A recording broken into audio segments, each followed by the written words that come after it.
12th standard accounts எக்ஸாம்ல பாத்தீங்கன்னா நேத்து ஒரு வீடியோ போட்டிருந்தோம். அந்த வீடியோல 90 அவுட் ஆஃப்க்கு எப்படி ஈஸியா 50 மார்க்ஸ் ஸ்கோர் பண்றதுன்னு சொல்லிட்டு ஒரு வீடியோ போட்டிருந்தோம். அதை பார்த்த எல்லாருமே சார் எங்களுக்கு 90 அவுட் ஆஃப் 90 வேணும், 5 மார்க் வந்து 7 5 மார்க்குமே நாங்க எவ்வளவு டஃபா கேட்டாலும் அட்டன் பண்ணணும், அதுவும் இந்த வருஷம் வேற கால்குலேட்டர் எல்லாம் பப்ளிக் எக்ஸாம் யூஸ் பண்ணலாம்னு கவர்மெண்ட் சொல்லிட்டாங்க சார். எங்களால ஈஸியா 90 அவுட் ஆஃப் 90 எடுக்க சான்சஸ் இருக்கு சார், நீங்க 90 அவுட் ஆஃப் 90க்கு இம்பார்ட்டன்ஸ் கொடுன்னு சொல்லிட்டு நிறைய பசங்க தொடர்ந்து கமெண்ட் பண்ணிக்கிட்டே இருந்தீங்க.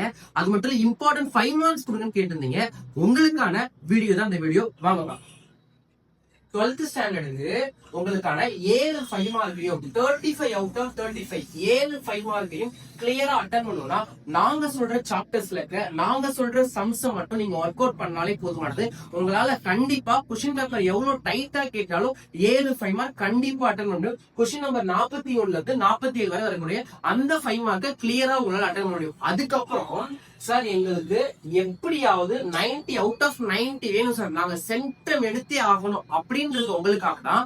சென்டம் எப்படி இருக்குது வித்தின் 2 மார்க் அண்ட் 3 மார்க் கம்பல்சரியோட சேர்த்து சென்டம் எவ்வளவு டைட்டா கொஸ்டின் நம்பர் செட் பண்ணாலும் சென்டம் எப்படி எடுக்கிறதுக்காக தான் நாங்க அதுக்கு ஒரு மெட்டீரியல் அண்ட் பிடிஎஃப் சென்ட் பண்ணிருக்கோம். கொஸ்டின் நம்பர் 1ல இருந்து 47 வரைக்கும் சம்ஸ் அண்ட் தேரிஸ் சேர்த்து இம்பார்ட்டன்ஸ் கொடுத்திருக்கோம். உங்களுக்கும் இந்த 90 out of 90 and 7 5 mark attain பண்றதுக்கான இம்பார்ட்டன்ட் பிடிஎஃப் வேணுமா, பேஜ மறக்காம முதல்ல ஃபாலோ பண்ணிட்டு பிடிஎஃப்னு கமெண்ட் செக்ஷன்ல பண்ணீங்கன்னா உங்களுக்கு 2 பிடிஎஃப் ஒரே டாக்குமெண்டா வந்துடும். இதை வச்சு நீங்க 90 அவுட் ஆஃப் 90 ஷோரா எடுக்கலாம். எக்ஸாம் முடிஞ்சிட்டு நீங்க எப்படி எக்ஸாம் மார்க் எடுத்தீங்கன்றத மறக்காம கமெண்ட் பண்ணுங்க. தேங்க்யூ.